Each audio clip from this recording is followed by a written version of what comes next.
میرے جتنے اعتراضات نظام بیعت پر ہیں وہ سب اس پر بھی وارد ہوتے ہیں. دین میں حجت اللہ کا پیغمبر ہے. سید احمد شہید ہوں یا شاہ اسماعیل شہید، ان کی خدمات کا ہمارے دل میں بڑا احترام ہے، لیکن ہم ان کو دین میں حجت نہیں مانتے.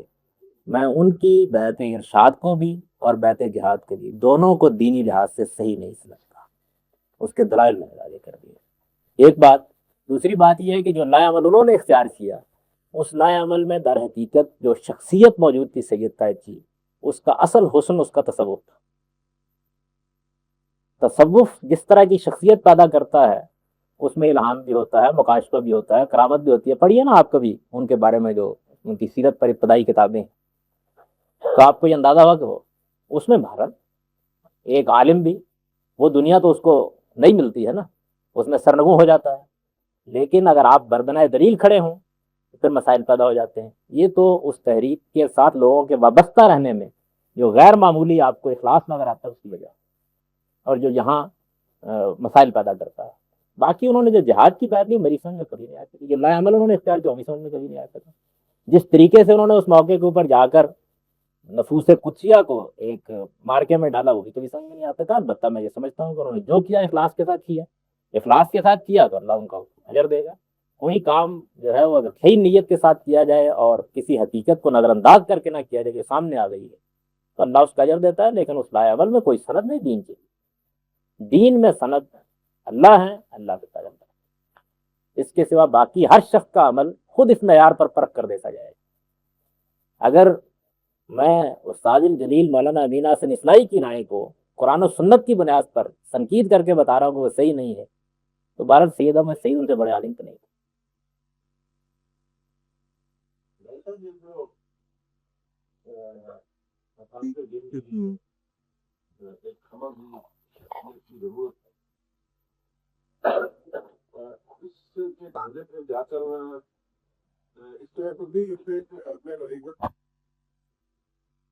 جی ہاں، میری رائے یہی ہے. آپ نے بہت اچھی بات کہہ دی.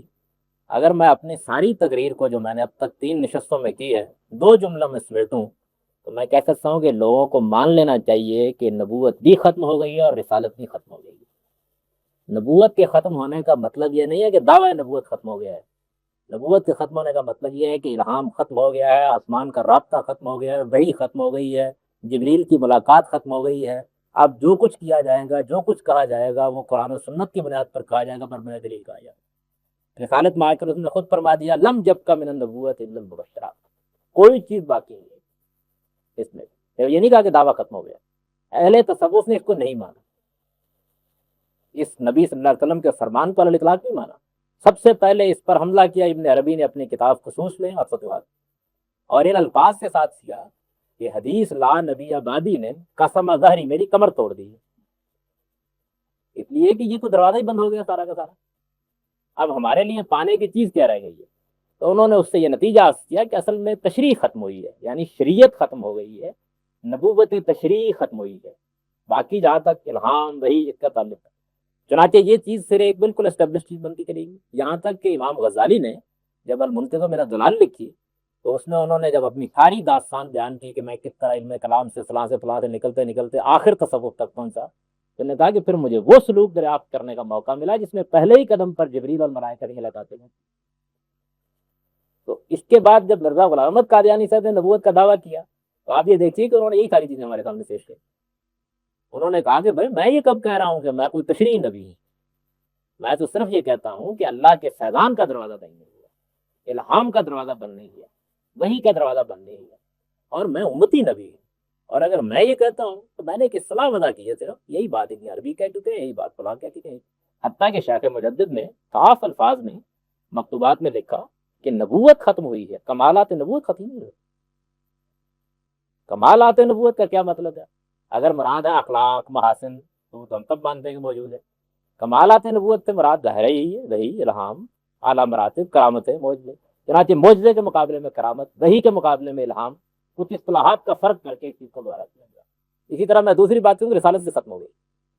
رسالت ختم ہونے کا مطلب یہ ہے کہ اب کوئی شخص اس انقلاب کو برپا کرنے کے لیے اس نئے عمل کے مطابق جدوجہد کرنے کی پوزیشن نہیں ہے جس کے تحت اللہ کے رسول کرتے ہیں، دعوت دیتے ہیں، اس انذار کے ساتھ، جیسے میں پچھلی تقریر میں واضح کر چکا ہوں، کھڑے ہوتے ہیں کہ تم ہماری بات سنو گے تو ایک خاص مدت کے بعد تم پر اللہ کی رحمت ہوگی، نہیں سنو گے تو مٹا دیے جاؤ گے۔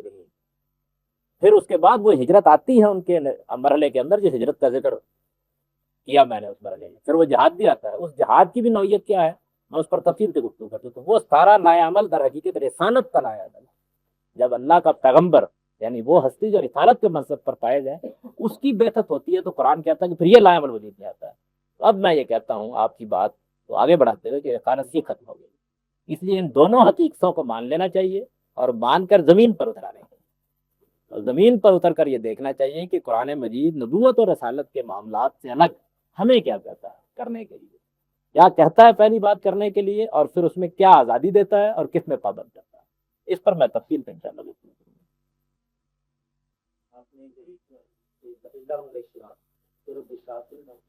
اس کو جب رسول اللہ نے فرمایا کہ الا المبشرات، تو صحابہ نے پوچھا کہ من ہو بشرات، بخاری کسی حدیث میں آگے ہے، حضور نے فرمایا رویل رجل صالح، یعنی یہ کہ کسی نیک آدمی کو اچھا خواب آتا۔ خواب ایک حرل اشارہ غیبی ہو سکتا ہے، قرآن و سنت پر پرکھ لیا جائے گا، باقی معاملات آپ نے ختم کرا دے۔ آپ نے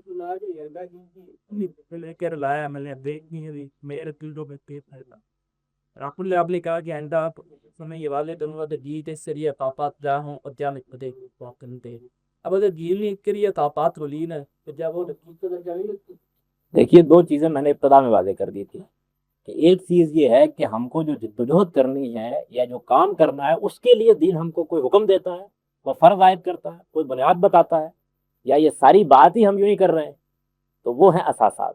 اس کے لیے حکمت عملی کیا ہے، میں نے صرف حکمت عملی کے منسوخ ہونے کی نہیں کی، یہ بات کہ اللہ کا دین ہم سے مثلاً یہ کہتا ہے کہ تم اپنی قوم میں اللہ کے دین کو غالب رکھو، تو یہ اساس تو موجود ہو گئی، حکم موجود ہو گیا، اب اس پر جدوجہد کی حکمت عملی کیا ہوگی؟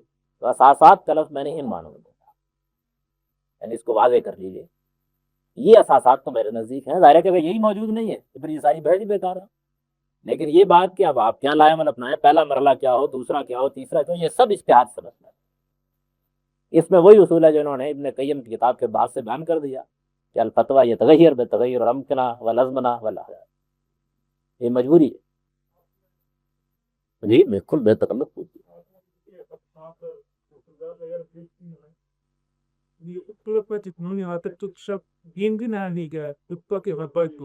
مقابلہ کر لیکن جب کہ میں نے کہا تھا کہ دین مارکیٹ یہ ہر پاس موجود ہے تو حق کا ہوتا کمری میں کرے۔ اصل میں بات یہ ہے کہ کاش ایسا ہوتا کہ جب آپ کہتے کہ دین، تو میں آپ سب اتفاق کر لیتے کہ ہاں یہی دین ہے، لیکن یہاں تو صورتحال یہ ہے کہ آپ ایک ایسی امت میں کھڑے ہوئے ہیں جس میں بہرحال بریلیوں کی بھی ایک دینی تعبیر ہے، اہل تصوف کی بھی ایک دینی تعبیر ہے، دین کے فرائض کا ایک تصور جو ہے جو علماء بھی رکھتے ہیں، اہل حدیث علماء بھی رکھتے ہیں، دین کے بے شمار ضمنی مباحث کے بارے میں بہت کی ہیں کہ مختلف ہی ہیں۔ تو آپ جب کھڑے ہوں گے تو کھڑے ہو کر آپ بیان کریں گے نا کہ بھائی میرے نزدیک دین یہ ہے، اس لیے کہ اس لائے عمل میں تو یہ بیان کرنا پڑے گا۔ جب آپ یہ بیان کریں گے تو آپ تو یہی کہیں گے، اور یہی کہنا چاہیے آپ کو کہ اصل دین یہ ہے، حقیقی دین یہ ہے، لیکن وہ کسی دوسرے کے نزدیک غلط بھی تو ہو سکتا ہے نا، اس لیے دو دین تو ہو گئے، یعنی کوئی چارہ اس کے سوا نہیں رہے گا۔ اور اگر آپ یہ کہیں کہ صرف نفاق کی جدوجہد کرنی ہے تو میں بتاؤں گا کہ اس کا لائے عمل کیا ہے، اس میں آپ کس مقام پر کھڑے ہوں گے، آپ کیا کہیں گے تو یہ مسئلے پیدا نہیں ہوں گے، اور پیدا ہوئیں گے جتنے مسئلے ان کے حل کی تدبیریں کیا ہیں۔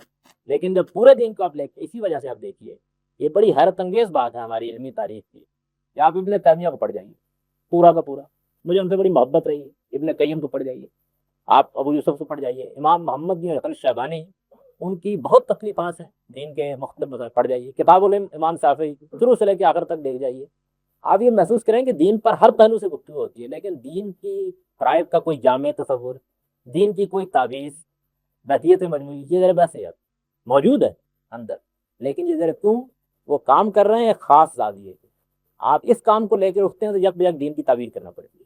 چنانچہ مولانا مودودی صاحب نے تعبیر کی اور اس پر ایک شخص نے تنقید کی، تعبیر کی غلطی، اور مولانا خلیل مولانا مودودی صاحب نے اس کا جواب دیا تفہیم القرآن میں سورہ شورا کی 13ویں آیت میں سے ان الفاظ سے شروع کیا، اور تعبیر کی یہ غلطی جس چیز سے بتا رہی ہے تو وہ تعبیر بن گئی نا پورے دین کی انٹرپریشن۔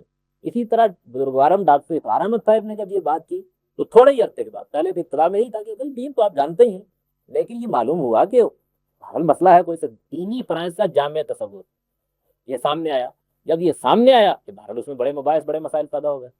آپ نے اصطلاح استعمال کی اقامت دین، ہم جیسے طالب علموں نے کہا کہ اصطلاح کا مفہوم ہی نہیں، پوری امت نے کبھی اس معنی میں کوئی استعمال ہی نہیں کیا، دین کا پورا ذخیرہ اس مفہوم اس طرح سے خالی ہے نا یہ بات۔ تو جب یہ مسئلے پیدا ہوں گے تو بہرحال ہمارے لیے کوئی چارہ اس کے سوا نہیں کہ پورے دین پر گفتگو کریں گے تو علمی باتیں چڑھ جائیں گی۔ اگر آپ کو دین کے غلبے نفاذ کی جدوجہد کرنی ہے تو پھر چند چیزیں بتائیں گے نا آپ کہیں یہ چیزیں ہم کرنا چاہتے ہیں، ہو سکتا ہے اس کے اوپر بہت لوگ استفاد کر لیں، لیکن آپ دین کی اس طرح کی ہماگیر دعوت لے کے اٹھیں اور پھر تعبیر نہ کریں، پھر پورے دین کا تصور نہ دیں، یہ ممکن نہیں، عمل ایسا نہیں ہو سکتا، اس کی ناگزیر ضرورت ہے۔ اس سے ایک نیا دین دوسروں کے نزدیک، آپ کے نزدیک وہ اصل دین ہو سکتا ہے، دوسروں کے نزدیک تو وہ نیا دین ہوگا، وہ یہ کہیں گے جی آپ یہ کیا کہہ رہے ہیں، اس میں آپ کی دلیل بھی ہوگی، مباحثہ بھی ہوگا، وہ سارے مسئلے پیش آ جائیں گے ہمارے آئی۔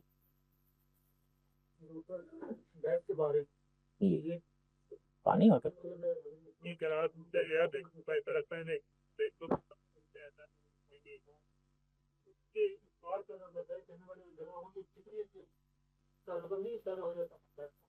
میں نے اس کے اوپر بڑی تفصیل سے اپنے پچھلے لیکچر میں بحث کی ہے، اگر آپ کو تھوڑا سا موقع ملے تو آپ اس کو سن لیجیے۔ اس میں نے یہ بتایا ہے کہ یہ صرف رسول کا کام ہے کہ وہ یہ کام کرے، اس نوعیت کا یہ صرف رسول کا کام ہے کہ وہ من انصاری اللہ کے اثر لوگوں کو پکارے، اور یہ حق بھی اسی کا ہے۔ میں تو دین کا ایک خادم ہوں، آپ بھی ایک خادم ہی ہو سکتے ہیں، زیادہ سے زیادہ یہ کہہ سکتے ہیں کہ بھائی میرے نزدیک کی بات سے یہ رسول کا من انصاری اللہ، میں تو ہوں ہی انی علی بصیرۃ من ربی، کون ہے میرا مددگار؟ تو سورہ صف کو آپ پڑھیے، وہ ہے کیا؟ سورہ صف نبی صلی اللہ علیہ وسلم کی حیثیت رسالت کے لحاظ سے جو جہاد درپیش ہے اس کی دعوت شروع ہوتی، صحابہ کو خطاب کر کے یہ کہتی ہے کہ اس جہاد کے لیے تیار ہو جاؤ، یہ بتاتی ہے کہ اس جہاد کے معاملے میں جو پہلی بڑی کوتاہی کی تھی وہ بنی اسرائیل نے کی تھی حضرت موسیٰ کے مقابلے میں، اور اللہ تعالیٰ نے اس کے نتیجے میں ان کے دل ٹیڑھے کر دیے۔ یہ بتاتی ہے کہ اس کے لیے جدوجہد کی تھی حضرت مسیح رسول اللہ نے، یہ کہہ کے کی گئی، وہ خاص طور پر یہ کہا بھائی کالا عیسی ابن مریم رسول اللہ کے رسول نے یہ جدوجہد کی، انہوں نے یہ پیشین گوئی کی، ان کی پیشین گوئی کے نتیجے میں اب یہ رسول آیا ہے، یاتی من بعدی اسمہ احمد مبشرا برسول یاتی من بعدی، ساری رسالت کا مسئلہ یہ کہتے ہیں، یہ آیا ہے تو کس مقصد کے لیے آیا ہے؟ اسی کے لیے، اس لیے سب رسول آتے ہیں۔ وہ مقصد کیا ہے؟ وہ مقصد یہ ہے کہ زمین پر دین کو یہ عملاً غالب کر کے جائے، هو الذی ارسل رسولہ بالہدی، یعنی یہ کہا وہ غلبہ جو قرآن میں سنت کے طور پر بیان ہوا ہے، کتب اللہ لاغلبن انا ورسلی، میں نے اور میرے رسولوں کے بارے میں یہ قانون ہے کہ وہ غالب آئیں گے، وہ کبھی مغلوب نہیں ہوتے، اس قانون کو بیان کیا، اس قانون کو بیان کر کے یہ بتایا کہ اس کے لیے جدوجہد جب رسول کرنے کو اٹھتا ہے تو وہ کہتا ہے من انصاری اللہ، اور اس کے مخاطبوں کا حق ہے کہ وہ جواب میں یہ کہے کہ نحن انصار اللہ۔ تو یہ ساری کی ساری شورا کو اگر آپ سامنے رکھیں تو اس سمجھ کے آپ سے کہتا ہے یہ سو سرتسر اللہ کی رسالت، اللہ کے پیغمبر کی رسالت کی اساسات کیا ہے، یہ ان کا سوال نہیں، وہ جس طرح سے پوچھا ہے۔ یعنی سورہ صف کی نوعیت یہ ہے، اس کی اگر آپ شرح، اگر آپ کو موقع ملے، میرا لیکچر بھی اگر آپ سن سکیں ٹیپ سے، اور مولانا امین حسن اطلاعی نے تدبر قرآن میں جو سورہ کی تفسیر کی اس کو پڑھ لیجیے، بالکل متعین طور پر آپ کو معلوم ہو جائے گا کہ سورہ کے مخاطب کون ہے، من انصاری اللہ کون کہتا ہے، کس کو یہ کہنے کا حق ہے اور کیسے اٹھتا ہے۔ یہی تو چیز ہے جس کو میں نے کہا کہ رسالت ختم ہو جی۔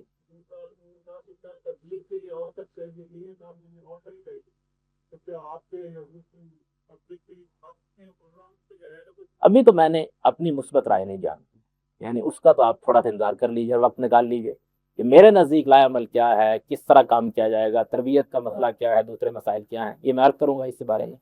لیکن میں نے صرف یہ عرض کیا ہے کہ اگر منہاج کا، اگر انقلاب نبی کے منہاج کو فالو کیا جائے تو پھر ایک بنیادی شخص چاہیے ہوتا ہے جس سے جیتی صلاحیت رکھتا ہے، بہرحال اس کو اپنے بات کو فکری غلبہ بھی عطا کرنا ہے، اس کے بغیر تو کھڑا نہیں ہو سکے گا۔ پیغمبر وحی کی بنیاد پر کرتا ہے، اب علم کی بنیاد پر کریں گے۔ علم، اب میں آپ کو کیا بتاؤں کہ میرے بال سفید ہوئے ہیں اس وادی میں، اس کے مسائل کیا ہیں میرے بھائی؟ بعض اوقات میں نے جب اقامت دین میں لفظ اقامت پر تحقیق کی تو ساری زندگی گزر گئی ہے انہی چیزوں کو پڑھتے پڑھتے، 20 دن تک نہ کھانے کا ہوتا نہ پینے کا ہی، اس میں آپ کی اقامت دین تو ہو رہی، میں تو بیٹھ جاؤں گا مایوں، تو آپ کیا کریں گے؟ اس میں سارے تو علمی مسائل ہیں، اتنا ریاض کرنے کے بعد پھر آپ کھڑے ہو کر یہ کہتے ہیں کہ اس کا مطلب یہی ہے، اور یہی ہو سکتا ہے۔ اس شان کے ساتھ تو نہیں کہا جا سکتا یہ بات. اسی طریقے سے میں نے یہ عرض کیا ہے کہ جس وقت آپ عملی جدوجہد کرتے ہیں تو اس کے اندر دوسرے مسئلے پیش آتے ہیں, افراد آ رہے ہیں, ان کی تربیت تعلیم کے مسائل ہوتے ہیں. اصلاح عمل کے لیے ایک ہماگیر شخصیت لاگو ہوئی ہے, کوئی چارہ اس سے کیا, لیکن کیونکہ ایسا نہیں ہے عملاً, پیغمبر کے علاوہ ہو کوئی نہیں سکتا, تو اس کا نتیجہ یہ نکلتا ہے کہ وہ ہماگیر شخصیت کے ہماگیر تقاضے جو ہیں وہ اس کے ڈیمانڈ پیدا کرتے ہیں, اور اس کے بعد وہ سب کچھ پیدا ہوتا ہے جیسے میں نے تجزیہ در کے بتایا کیسے پیدا.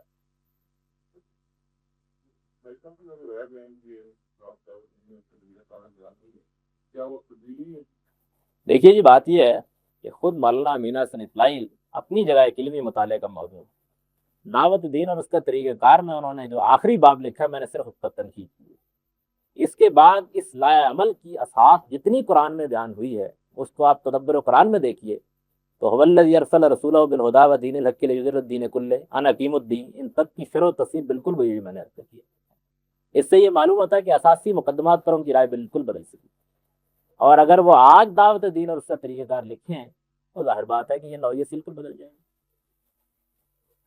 چنانچہ اس کے لیے اگر آپ جاننا چاہیں تو انہوں نے تزکیہ نفس سے حصہ دوم لکھا ہے, اس میں تزکیہ معاملات کا باب حال ہی میں مکمل ہوا ہے جو سب چکا ہے تدبر میں. اس میں ذرا فرد اور معاشرے, فرد اور حکومت کے تعلقات کی بحث پڑھ لیجیے, معلوم ہو جائے گا کہ سب کے بارے میں ان کی رائے میں کیا تغیر آئی ہے. جی مولانا تو میں بالکل نہیں, طالب علم, میرا نام جاوید ہے.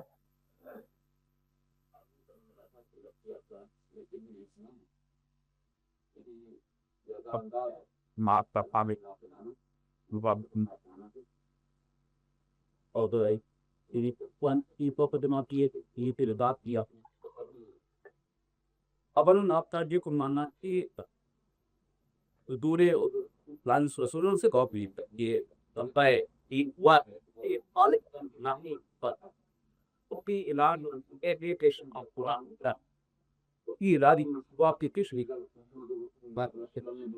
dapat naikekele. Ano wala piapipan sa maya pilumdi body sa pili na taliki iski exotic ki ate goya ko ilani ilani